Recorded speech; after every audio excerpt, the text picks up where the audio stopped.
Hello students, good evening to all. This is the third video of manufacturing industries. अब देखिए आपका जो manufacturing industries जो आपका चैप्टर है, यहाँ आपसे कुछ टेक्सटाइल्स के बारे में डिस्कशन किया जा सकता है।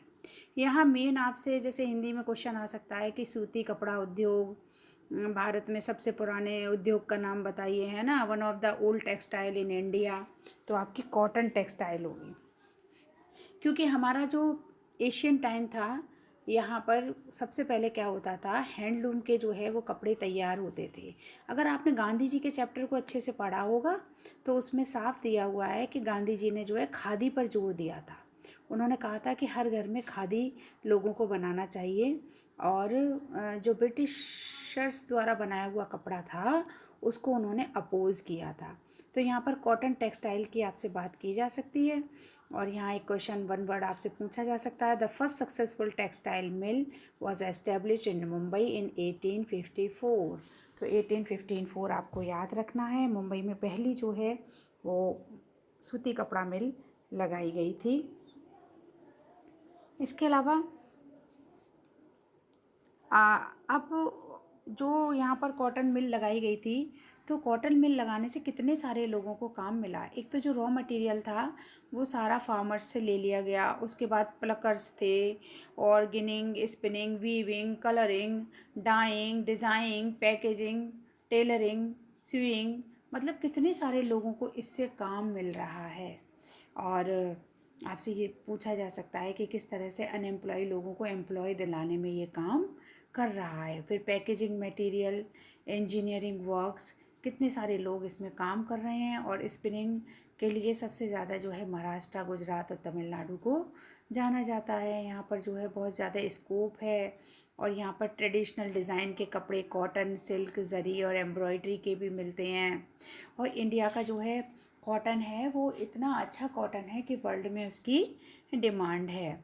इसी में क्वेश्चन आपसे तो कह रहे हैं कि वाई डिड महात्मा गांधी ले empathise and spinning on spinning yarn and weaving khadi. Khadi और धागा बुनने पर गांधी जी ने जोर क्यों दिया था? क्योंकि गांधी जी चाहते थे कि देश के अंदर से अगर बेरोज़गारी दूर करनी है, हमें खुद में स्वावलंबन लाना है, खुद में काम करना है, तो उन्होंने चरखे पर जोर दिया था और घर घर खादी बनाने के लिए भी लोगों से बोला था। अब जो है इंडिया जो है अपने धागे का एक्सपोर्ट करता है जापान को। इसके अलावा अदर कंट्रीज़ भी हैं, USA, UK, Russia, France, east European countries, Nepal, Singapore, Sri Lanka और अफ्रीकन कंट्रीज़। तो ये ऐसी कंट्रीज़ हैं, यहाँ पर हमारा जो रॉ मटेरियल है जाता है और वहाँ से जो है कपड़ा डिज़ाइन होकर आता है, और ऑल ओवर वर्ल्ड में उस कपड़े की डिमांड रहती है, या और ऑल ओवर वर्ल्ड में इंडिया का जो कॉटन है रॉ मटेरियल उसकी डिमांड भी रहती है। इसी में आपसे क्वेश्चन किया जा सकता है कि मैप का वर्क है, ये आप थोड़ा अच्छे से देख लेंगे। इंडिया के अंदर जो टेक्सटाइल इंडस्ट्रीज़ हैं उसमें कॉटन टेक्सटाइल, वूलन टेक्सटाइल और सिल्क टेक्सटाइल्स, ये सब यहाँ पर मैप में शो हो रही हैं। लेकिन जो वेरी इंपॉर्टेंट हैं बच्चों, तो आप लोग पेन और पेपर लेकर बैठिए, क्योंकि यहाँ मैंने इस मैप में मार्क नहीं लगाया हुआ है। अगर आप पेन और पेपर लेकर बैठेंगे तो उसको नोट कर लेंगे। तो देखिए हम लोग श्रीनगर से चलते हैं बारामूला, ठीक है, बारामूला आपका इम्पॉर्टेंट है। इसके बाद लुधियाना,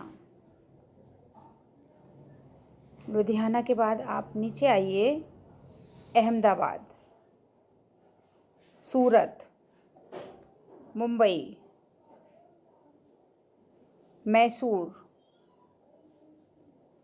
कोयम्बटूर, वर्धा, मुर्शिदाबाद,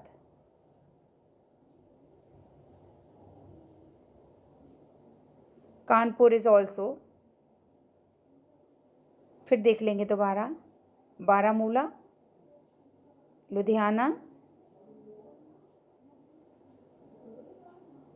अहमदाबाद, सूरत, मुंबई,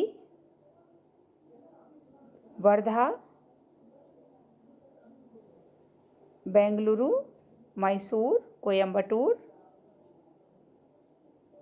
मुर्शिदाबाद, वाराणसी, एंड कानपुर। तो ये आपका मैप का भी इसके साथ अटैच हो गया है। तो एक क्वेश्चन आपसे डिस्कस 5 मार्क्स में कर लिया जाएगा कि हमारी जो कॉटन टेक्सटाइल मिल है वो कहाँ कहाँ लगी हुई हैं, सबसे पहले कहाँ लगी थी, कितने लोगों को काम देती हैं, और वर्ल्ड में कौन कौन से देश ऐसे हैं जो हमारे यहाँ से जो रॉ मटेरियल है उसको लेते हैं। Thank you.